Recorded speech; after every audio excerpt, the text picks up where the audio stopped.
mengikuti pola-pola apa ya, pola-pola sederhana, dan kita ngikutin ritmenya sholat, gampang sekali. Teman-teman waktu mau sholat coba minum air putih satu gelas setiap mau sholat. Minum air putih 1 gelas setiap sholat. Apa yang terjadi? Lihat badan Anda.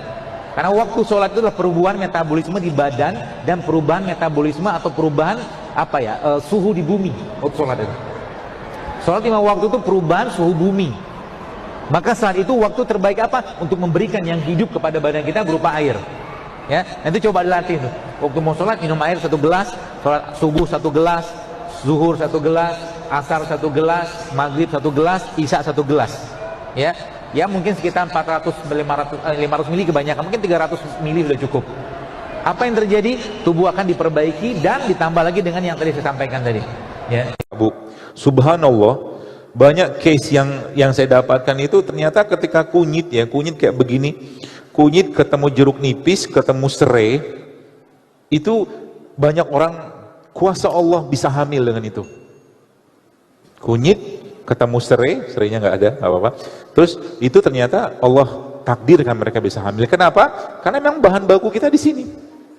Kalau Anda baca penelitian tentang kunyit, banyak luar biasa penelitian tentang kunyit.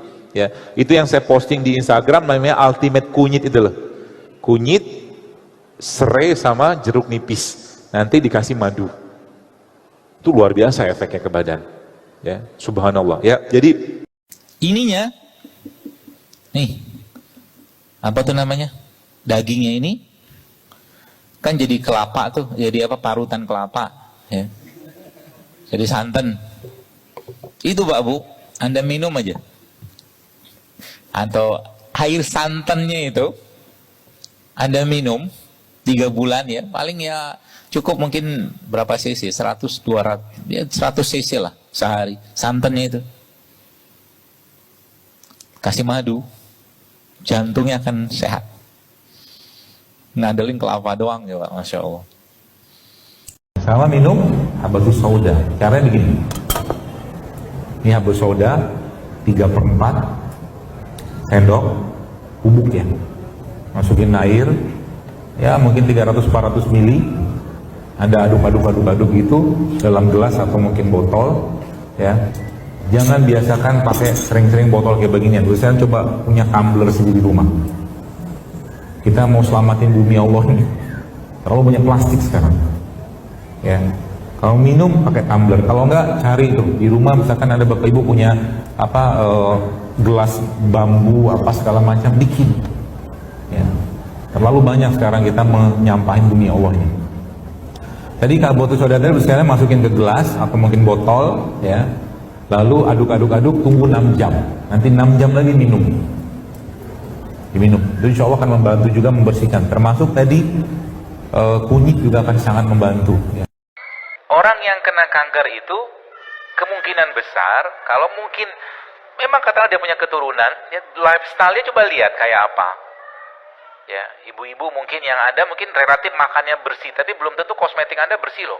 Karena banyak bahan di kosmetik juga pemicu kanker. Ya, hati-hati. Syukurnya saya nggak pakai, jadi aman. Saya baca lihat di YouTube ada seorang Amerika, namanya saya lupa, tapi judulnya adalah I Cure My Cervical Dysplasia in 6 Months. Jadi ibu itu orang Amerika tadi, dia kena kanker serviks sudah stadium 3.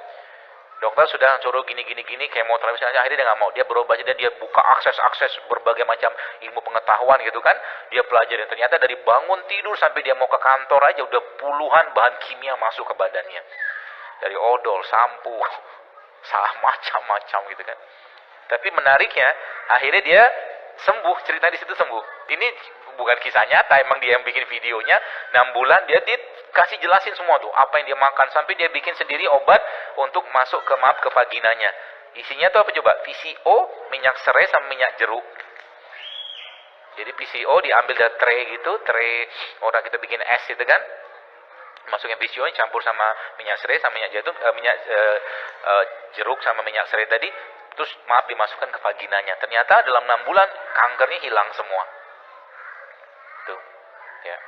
Jadi itu triggernya memang adalah emosi. Ya, emosi itu dia tidak tampak, Tapi dulu saya pernah waktu sempat praktek, masih praktek herbal gitu ya. Ada ibu-ibu tuh yang seperti itu, dia pernah kena kanker, lalu ternyata setelah saya usut tanya panjang lebar gitu kan, ternyata munculnya itu ya sejak dia tidak mengikhlaskan atau dia menggrundel dan nyimpan perasaan yang luar biasa terhadap suaminya yang kawin lagi. Perkara suami kawin lagi itu perkara hal yang tidak perlu kita bahas. Mau kawin silakan kawin. Nah, mampu silakan kawin. Yang saya bahas ini adalah bagaimana perasaan itu berubah menjadi hal yang mengerikan dalam badan kita kalau tidak terkontrol. Maka dalam Islam, jangan marah berlebihan, jangan sedih berlebihan, jangan bahagia berlebihan. Semua harus seimbang. Tidak bisa begitu. Ketawa berlebihan, tiba-tiba banyak orang yang kalau kita pernah dengar, mungkin ada orang-orang yang orang-orang nggak mampu, tiba-tiba dapat hadiah luar biasa besar, bahagia luar biasa, habis itu mati dia.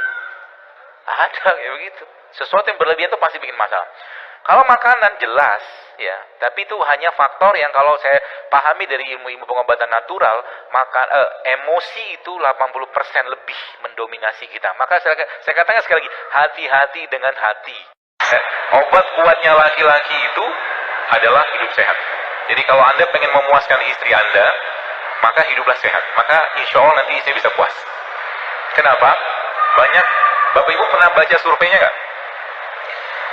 Banyak perceraian terjadi karena ketidakpuasan pasangan. Suami tidak bisa memuaskan istri, istri juga tidak bisa memuaskan suami. Banyak kayak begitu. Balik-baliknya gara-gara apa? Gara-gara tadi makanan salah satunya. Laki-laki yang maaf perutnya buncit, ya, kemampuan seksnya pasti menurun. Maaf nih. Datanya begitu. Pasti menurun. Ibu-ibu yang lemaknya banyak akan jadi frigid, susah terangsang. Ini bahasa medisnya gitu lah ya. Ya, maka kita ubah. Jadi mulai sekarang pagi-pagi kalau pengen minum teh, tehnya teh kunyit, teh ketumbar, teh serai, teh jahe. Ya, nanti sebulan kemudian wajahnya akan glowing. Bisa.